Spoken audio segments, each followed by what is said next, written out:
Ladies and gentlemen, welcome back to Searching for Political Identity. I am your host, Brian Escow, and this is episode 131. I am so humbled and honored to have Mike ter Maat waiting for me in the virtual green room.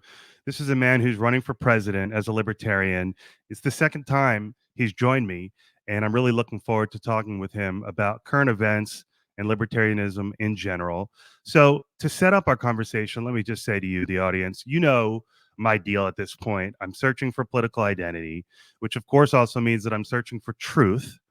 And I found along the way that it's kind of hard, and maybe it's just me, but I find like it's kind of hard to have a sense of objective reality today. Maybe it's because of the internet, maybe it's because of the lack of religious institutions in our society, but it's tough being an American citizen, I think. So, all the more reason why I respect and admire thought leaders, and Mike is certainly one of them. So, to just tee up our conversation, I want to highlight what I consider to be the attractiveness of libertarianism. And here I am searching for political identity, right? Coming off studying critical race theory in law school and having been thrown for a loop by that.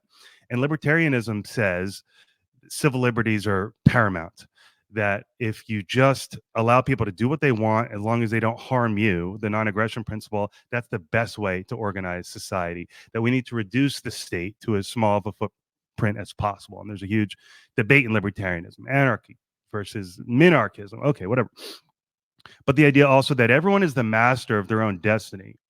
And this feeds into the self help mindset of it's all on you. No one's coming to save you. The state's not coming to save you. And so you need to save yourself. The idea that no one needs special treatment, tying that into the idea of that taxation is theft. Nobody needs to steal from each other. And that's what libertarians do consider taxation to be, theft. So these are very attractive messages. And also this incredibly strong and potent anti-war message, which I definitely want to talk to with Mike, given the current events. And lastly, what I have written down here about libertarianism is this notion that it wasn't just the best way to organize society in the past. It's not just the best right now, but in the future with technology, it's going to be the best mode to guarantee our safety and security moving forward. So that's just kind of stuff that I have on the top of my mind. But and I'll bring Mike on here in a second, but there's so much news to get to, whether it's does RFK make sense as a libertarian candidate? Should this US Steel deal be, scrutinized and stopped? So without further ado, let me bring on Mike ter Maat and let's get this conversation going. Sarah, welcome on. Brian, it's a great joy to be with you, particularly for the second time, particularly to talk about libertarianism, particularly because you're right, there is so much in the news that that is worth discussion and from a number of different angles. So yeah. So where do you want to start? Do you want to start with some libertarian philosophy? Do you want to spend a minute or two on that? Or do you want to dig right into this RFK thing and whether or not it makes sense for him to be a libertarian? You choose. I'm okay to start in with current events because I think it'll reveal how we feel about libertarianism. RFK is an interesting place to start. You had mentioned one of the debates within libertarianism, minarchism versus anarchism, and that is an important discussion. Although I must say that whether you're a minarchist or an anarchist, which is to say whether you believe in a very, very small government or that the world would be better off without any government at all, that is a debate that does not typically pinch when it comes to developing current policy, right? Even if we are all headed toward anarchism, you're going to have to pass through minarchism on the way as a practical matter in the United States or anywhere else around the world.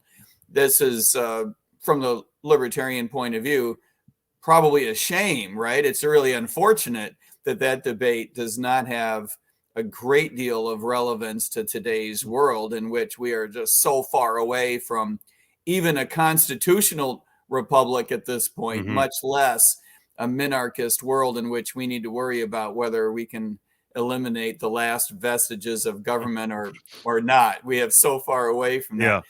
But it is interesting that there's another debate that I think is very important, and that is if you are anti-state, right, as it currently is incarnated. If you just don't like the way our federal government works, if you don't like the way our state government works, if you don't like the way your community government works, does that mean that you're a libertarian? And I would argue not necessarily so.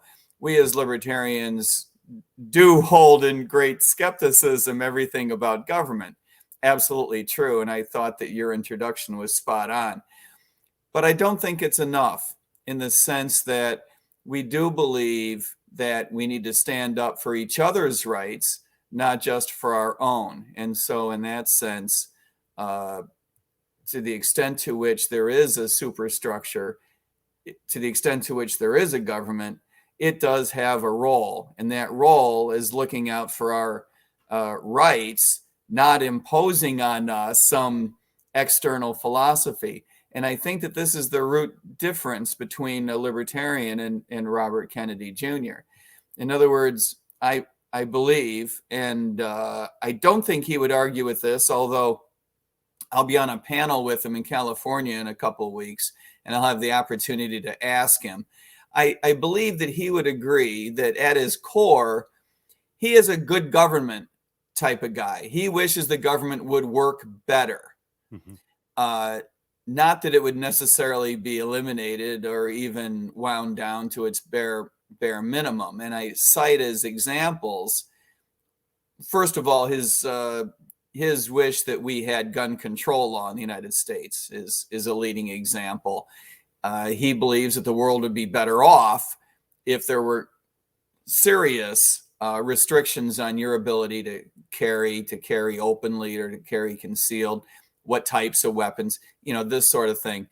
And setting aside for a moment the debate in which he would be actually objectively incorrect, that would make the world better mm-hmm. off, he doesn't seem terribly held back by the idea that individuals have rights, including the right to carry, and that it's not really the government's business. Setting aside the whole issue of whether he's right or wrong about making the world a better place. And I would also cite the fact that when it comes to corporate regulation, right, he's all about improving the way businesses are regulated in the United States, particularly at the federal level. He certainly seems to want to disentangle corporate leadership from government leadership. And in that sense, he agrees wholeheartedly with how we feel as libertarians, that mm-hmm. that's where a tremendous amount of corruption comes from. That is the road to fascism, when government officials are able to leverage control over corporations. So, that makes sense. You want to disentangle that. But whereas a libertarian would want to disentangle that so that corporations could exert control over themselves so that they could behave in a way that was best suited to their role in society, Robert Kennedy Jr. would prefer that disentanglement take place so that the government could do a more effective job in telling corporations how to behave. Right. That's a very, very different look. Similarly, I would cite his interest in allowing certain nations, primarily the United States government, to impose its will around the world by force. And that is just not something that the United States should find in its own interest. It's not something that people around the world should find in their interest. It is true that he has taken anti-war positions, but a libertarian would, in a full-throated fashion, tell you that we need to pull back the way that we project military hegemony in all of its forms around the world, including aid to other nations, that each nation needs to pursue what it views as foreign policy in its own interests, and the United States needs to disentangle itself from those other governments. It's so interesting. The background that I come from with my progressive father and uncles, my uncle, Richard R.J. Eska, was an amazing guy, amazing thought leader on the progressive side, was Bernie Sanders' third hire in 2016 as a speechwriter. what they taught me growing up was that there's a moral duty that the rich or the people with means have to help the poor. And libertarians obviously don't share that view. Okay, not through taxation, at least. Maybe there's a moral private duty. But it's interesting when you talk about the relationship between corporate power and government. All sides would agree, presumably, that you don't want an unhealthy alliance between corporate power and government power, but it's just a difference about what you do after you disentangle them. So, speaking of that issue, what's your take on this steel issue with U.S. Steel? Robert Kennedy, not to be obsessed with him by any means, but I just saw a headline today that he supports blocking that. What would you do as president in this situation? I don't think the government has a role. I'm slightly disadvantaged. I heard that he said something, but I haven't said exactly what it is. I haven't read exactly what he said, so I don't want to accidentally. Yeah. To paraphrase, it was just I would block it. I would block it. Can't Yeah. happen. Yeah, well, and good for him. If he were a party in that negotiation, right? Right. If he were a union leader, if he were a stockholder, if he were a hired manager of the corporation, then at least he would have a dog in the fight, and his voice would be interesting. None of those things are true, and therefore his voice is not interesting. The real problem is not merely that his voice is disinterested, but that he doesn't seem to realize that his voice is disinterested. He thinks that it's his job to express an opinion on this. And, we all have opinions, and, good for us. I may like your show, and, you may like my haircut, but that doesn't mean that it's our right to impose our opinions on each other. And what frightens me is not the fact that he has an opinion. We all do, right? Sure. Sure, I might have an opinion on whether the corporation should have negotiated harder, or the union should have, or someone should have backed down, or maybe the contract is written wrong. By the way, I haven't read the contract, so I don't think most of your viewers have, right? So we need to step a little bit carefully here. We all may have an opinion on that. The problem is that Robert Kennedy is running for president. And that suggests that everything that comes out of his mouth, as well as mine, needs to be interpreted in the context of potential public policy, right? Before I registered with the FEC and announced that I was seeking my party's nomination, it might have been funny for me to say, I think everyone ought to wear a dark blazer when appearing on Brian's podcast. But, now if I say it, I need to be careful. Something silly like that, nobody would really care. But when you start weighing in on, offering your opinion on something that plenty of people around the world would say is a matter of public policy, boy, I got to tell you, it sure sounds like he would impose his will if he had the opportunity to do so. That frightens me very much. Yeah, already the distinction is becoming clear between a good government, a proponent of good government, like we're saying RFK is, and a principled libertarian. So that's interesting. And that's abstracting away from the fact that would society be better off if that negotiation had gone slightly differently, or quite a bit differently?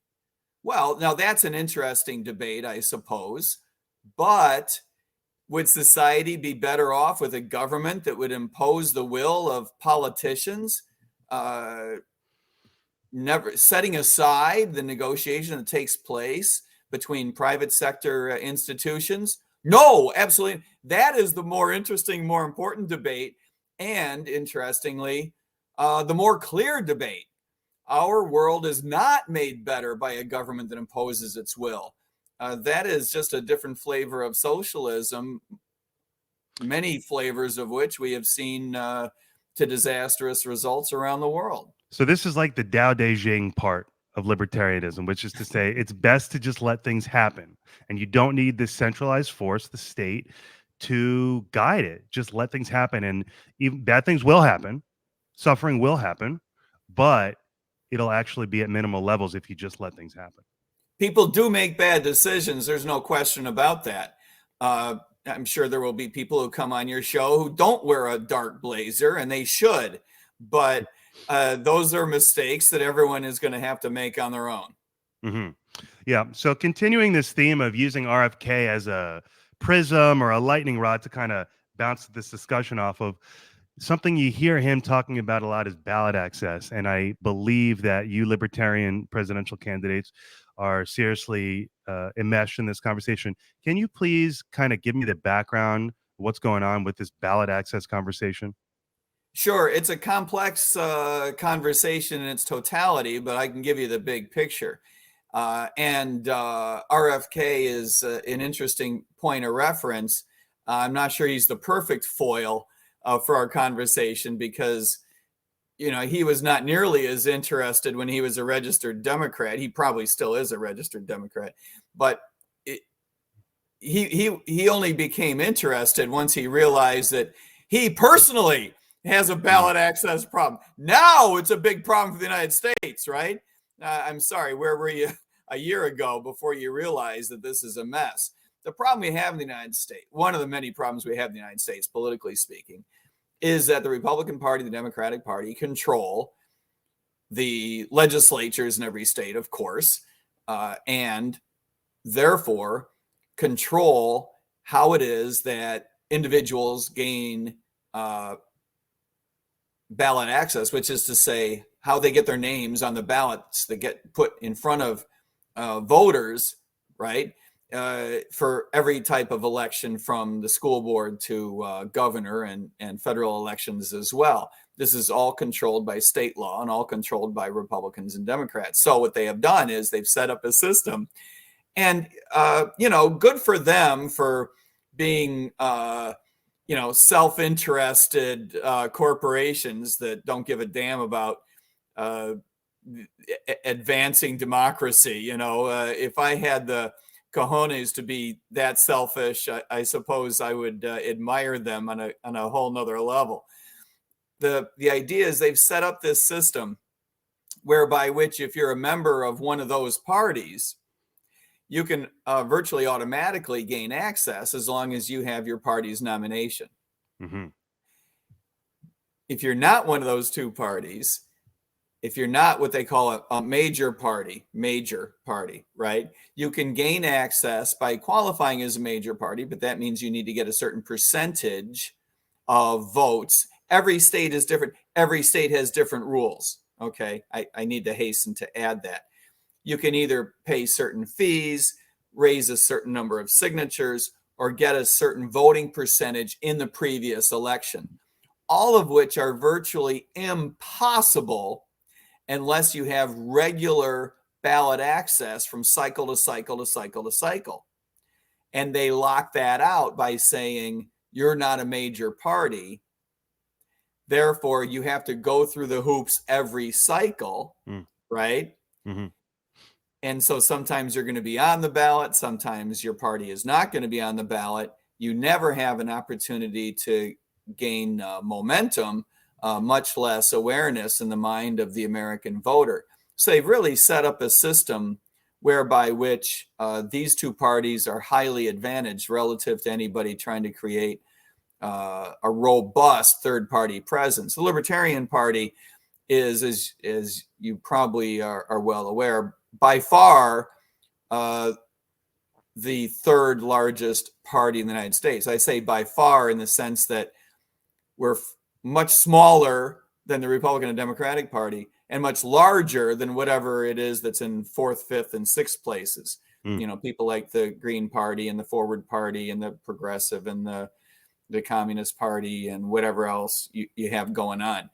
So we struggle to get 50 state ballot access every year, whereas for anybody else, they wouldn't even have a shot. But for the Republicans and the Democrats, they have it automatically. So kudos to those in the libertarian community who have gotten the ball this far. So the question a lot of is, work, right? And I want to be cognizant of that as I ask this next question, which is what is the most effective, realistic thing that you guys can do from here as a libertarian community to solve this problem?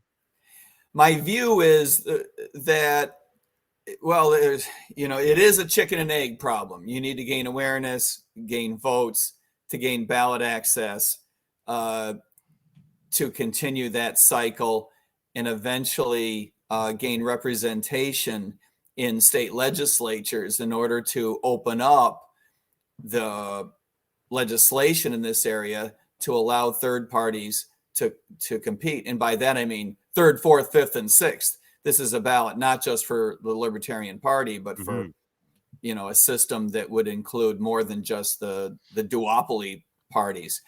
I do think that the next step in getting that cycle rolling is a very robust political campaign at the national level led by a presidential candidacy.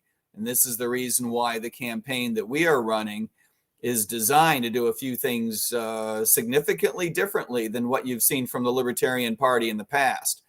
We are building a campaign that is large, professional, that maintains a tremendous amount of credibility. We go to great lengths to back up all of our policy proposals because we believe that there is a threshold of credibility that the American public, donors, and the media will expect to be cleared once we secure the nomination for us to be competitive. Having said that, that's only half of the story.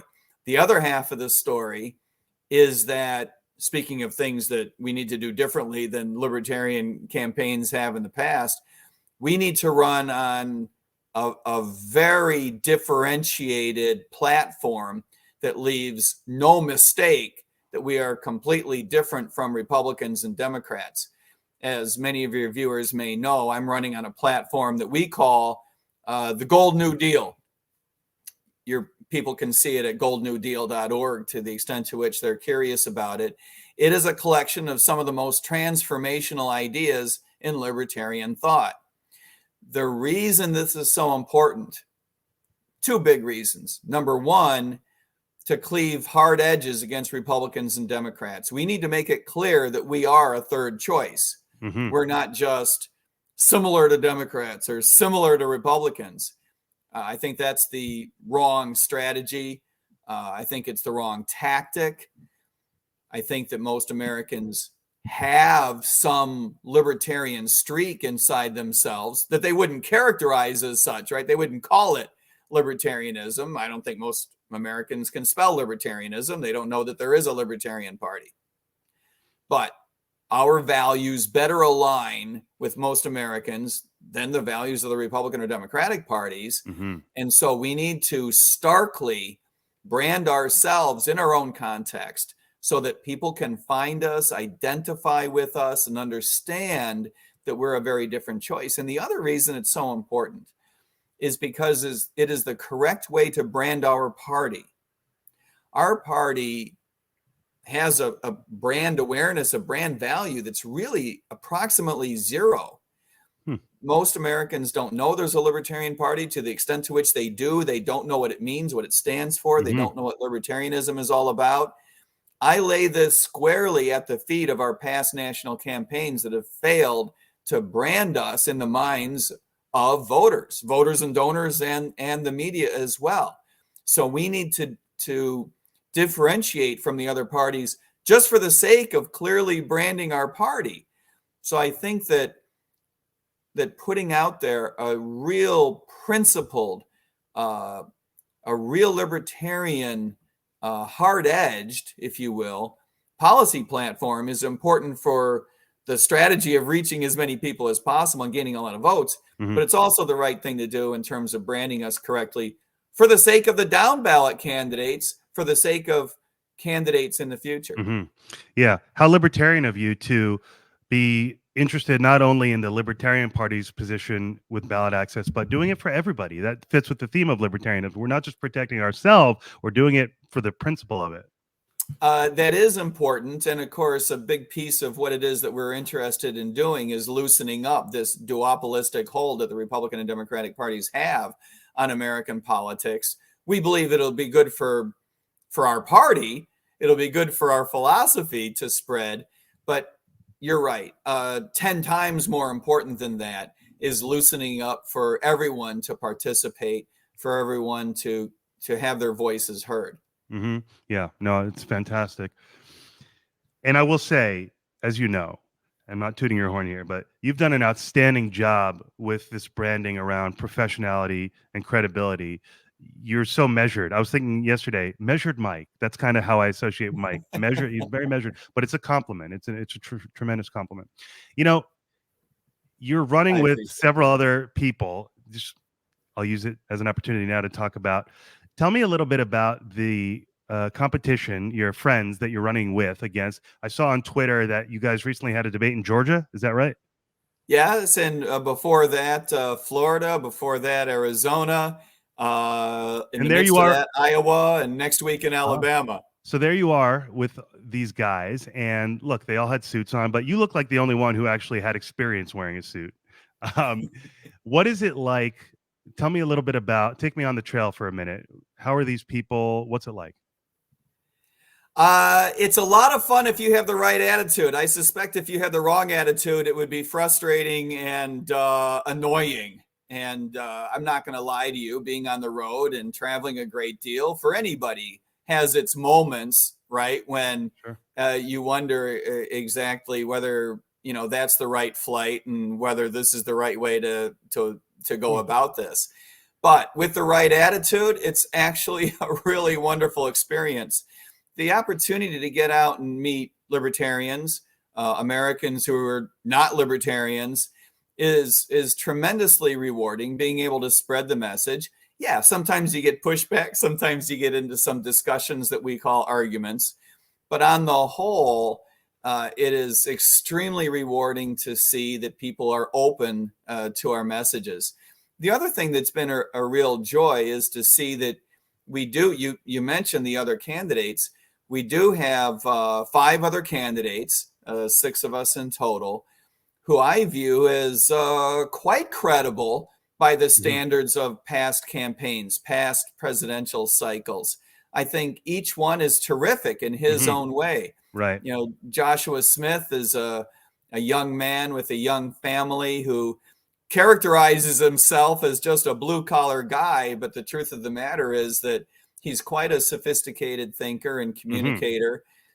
He's down to earth, but his message is not only spot on, but at times quite ethereal when he talks about getting the government off of his back.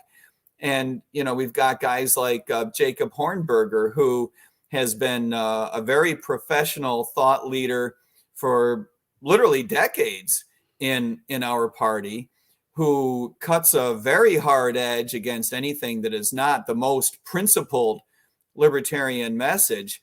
And I credit him for doing so. And to be honest, he helps keep the rest of us honest as well, because we all know if you stray from libertarian principle, Jacob will come after you, and that's Mm. a good thing to have on our team. And then you've got guys like Michael Rechtenwald, who's Hmm. relatively new to the Libertarian Party, but certainly not new to the idea of spreading his thoughts, including the last several years as a libertarian. He's done a tremendous amount of work in academic settings. He's been on Hmm. big podcasts. He's published something like a dozen books. I'll probably get that number wrong. I apologize. I recently had the opportunity to buy one of his books, Beyond Woke. I don't think it's his most famous work, but I got to tell you, and I don't say this lightly, he is a beautiful writer. Hmm. His stuff is Hmm. really tremendous. I mean, it's a real joy to read. And Right. I don't think you would hear me say that about too much philosophy or economics. Mm. I'm a big Milton Friedman fan, right? But I don't think a whole lot of people would say Milton's writing was beautiful. Right. It was smart. It was great. And then we've got Lars Mapstead, Hmm. who is a guy who was a wildly successful entrepreneur.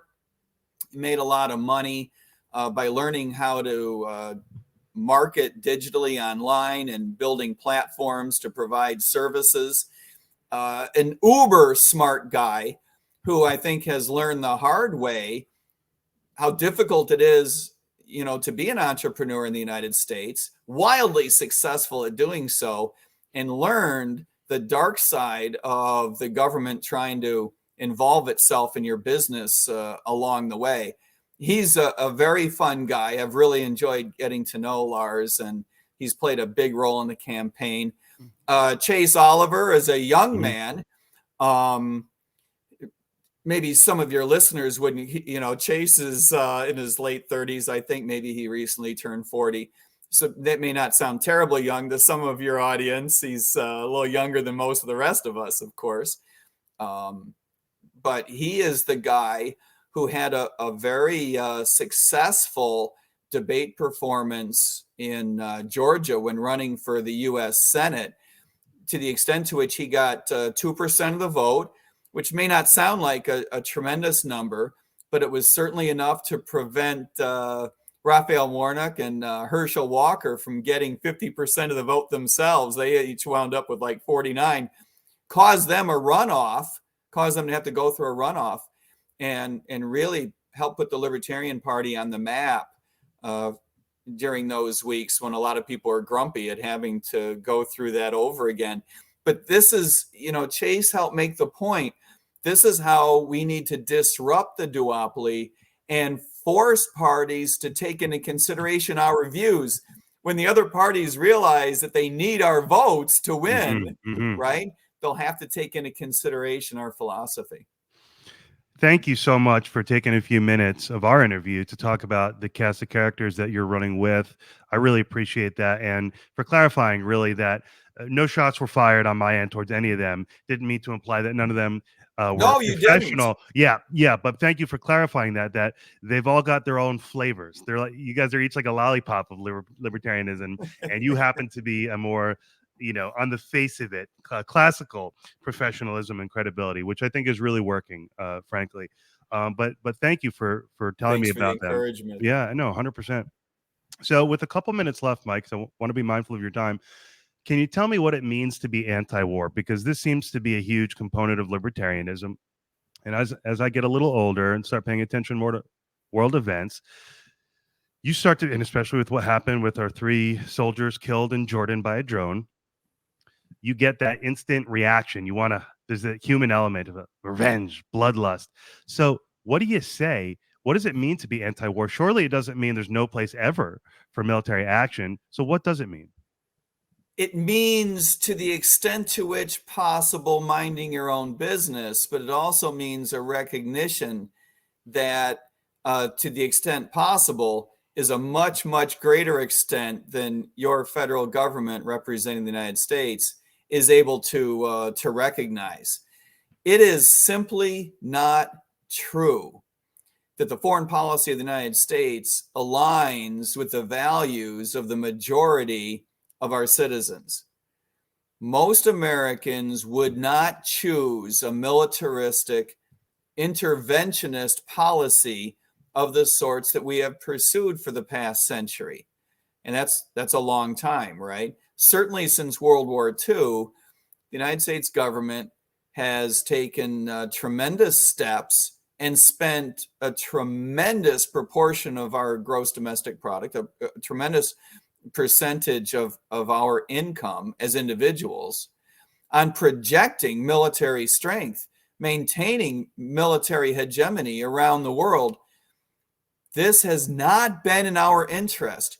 I recognize that it has been in the interest of the politicians who try to control the world events, who try to garner as much power to themselves as possible. I get that, right? If you lined up all the politicians in the United States who have an influence in this area, you'd be able to look at them and say, I get it. It's in your interest, but it's not in ours. It does not align with our values. And it is not in our interest in the sense that, strategically speaking, objectively, empirically speaking, our policy has not achieved success in a long-term strategic sense that aligns with our interests. It is not true that our policy has delivered success. We were an abject, robust, huge failure in Iraq. Huge failure in Afghanistan. There are not examples around the world where the American people would point and say, that military intervention was a good idea. That war was a good idea. Mm. Even though it cost us billions of dollars and thousands of lives lost. And by the way, in Iraq, it wasn't billions of dollars. It was trillions of dollars. When you look at Iraq and Afghanistan, it wasn't thousands of lives lost. It was millions of lives lost. This does not align with America's interests as citizens. It doesn't align with our values in terms of how our nation was set up or how people feel today. It has not achieved success. It has not made us safer. We are in a state of virtually perpetual war for the last several decades. And for the great majority of time since World War II, we have been at war. We are not safer. Our economy is drained of resources. Our own pocketbooks are drained of resources. And we have not achieved a world in which we are at peace, in which economic growth can flourish. Things have not gone our way. It's time for a change. It was time for a change a long time ago, just based on values. But now, surely, objectively, empirically speaking, it has to be recognized that the United States is ready for a change of course. The data has caught up with the values. The data have caught up with the values. That is well said. I'm going to write that down and use it and not give you credit. Please do. Oh, that'll be first step towards me repaying you for your time. Let's close out on this subject, the Federal Reserve and CBDC. Another, we could also tie this back to Kennedy. He, I believe, came out recently, saying that he would oppose a CBDC. Presumably, you and all libertarian candidates would as well. Can you tell me a little bit about that and what your plan is for the Federal Reserve? Sure. Speaking of data having caught up to our values, the Federal Reserve in general, as an institution, needs to be retired lock, stock, and barrel. But I think it's important to look at each piece of it, not only because we can retire it piecemeal over time to actually get the job done, but I think it illustrates the variety of reasons why we need to live without a Federal Reserve system. And first of all, I should point out that getting rid of the Fed doesn't mean getting rid of the dollar. The dollar is the only reserve currency in the world. You could argue that the euro is in second place, but it's such a distant second that for all practical purposes, the dollar has a hegemonic position as the world's reserve currency, certainly. And we don't want to undermine that. We want to make the dollar stronger. Empirically speaking, not just in terms of values, the nature of monetary policy in the United States, the way it is conducted is dopey. It's counter to our values, and it doesn't work. The way it works now is the Federal Reserve System locks 18 people in a room every 6 weeks and basically asks what their mood is. And they vote on whether to make money tighter or looser in the United States. Just on the face of it, that ought to give anyone pause, right? If I told you that's how we're going to set milk prices, you would say that's dopey, right? The fact that that's how we set the price of money in terms of interest rates, wow, it's not only dopey, but it's of uber importance. Empirically speaking, the Fed conducting monetary policy this way has not been able to mitigate the boom-bust cycle. Empirically speaking, research has shown that we would be better off running a rules-based system off of a laptop where we just got rid of the Fed and controlled the amount of money in our system just to match our growth in the economy. Just set our money stock at an annual growth rate of 2%. And that way, if you saw any inflation or deflation, the idea would be to target zero inflation. Right now, the Fed targets 2% inflation, which is an ethical problem, by the way. We should be targeting zero inflation. And to the extent to which Why? you Because sell, as you inflate every year, you steal from the American people, that whole thing? well, that's exactly right. And do so unevenly, Mm, right? It's the bottom 90% of Americans who get ripped off. It's the top 10% who are able to survive it because they have assets that inflate with our inflated currency.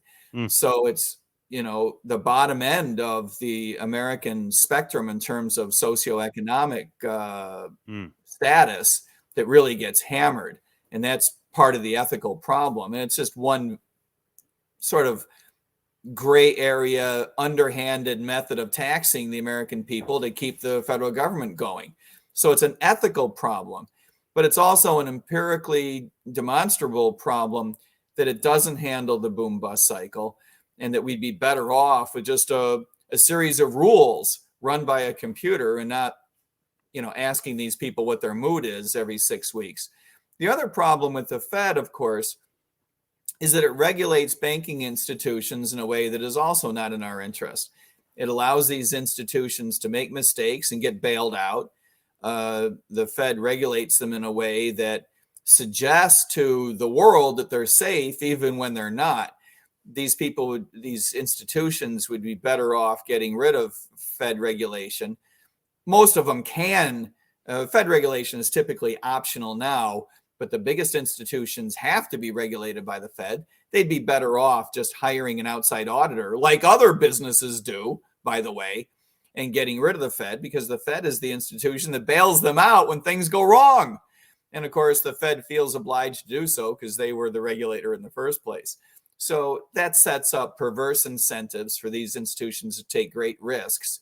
And this, in turn, contributes to the boom bust cycle instead of mitigating it. So we need to get rid of the Fed for that reason. And then the third reason is exactly what you pointed out, which is that the Fed just can't seem to leave us the hell alone. It's talking about competing in the cryptocurrency markets by issuing its own blockchain-based currency, which would bias the market against the currencies that already exist, like Bitcoin and Ethereum and others. We want the market to determine which one of these currencies is most effective, most useful. We want the markets to determine how the smart economy in the United States is going to develop. We don't want the Fed to control it, to predict it, to set up regulation, to guide it. We want markets to make these decisions. And of course, from a libertarian perspective, never mind the objective empirics of it, from a philosophical point of view, the idea that the Federal Reserve should have data on every transaction you conduct, wow. You don't have to be, someone who just sits around worrying about privacy all day long to be concerned about that. That should concern every American, because as we know, the Fed would not resist calls from the Treasury Department from that data, or the Justice Department for that data. It's truly, truly problematic giving the government that much information about your life. Yeah, no, it's interesting how, especially because you're an economist, that you started with the economic concern rather than the purely privacy, tyrannical, philosophical concern. It's interesting how you have both concerns there. Well, the Fed has enough problems to go around. Yeah. Whatever is your favorite hobby horse of concern, the Fed is going to violate it. Yeah. It's that big, it's that powerful, it has that broad scale and scope. It's a problematic institution. And of course, Brian, the Fed is one of the most politically powerful organizations in Washington. So it's a lot of work to get rid of it, but I've got a plan to do so. Mike, I'm going to leave it there. Thank you so much. I just want to be extremely respectful to your time. Speaking of big entities like the Fed that have things to do, but then you said, no, they're problematic. I said, no, I can't say it now because Mike's not problematic. But you've got a lot to do. And I'm, like I said in the beginning, truly humbled and grateful that you would take the time to talk to me again, Mike. I really appreciate it. I appreciate it very much, Brian. It's a great joy. Let's do it again. I'd love to. Please. Thank you, All right, sir, we'll so talk much. soon then. Yep, Thank you. You take care. Thank you, sir.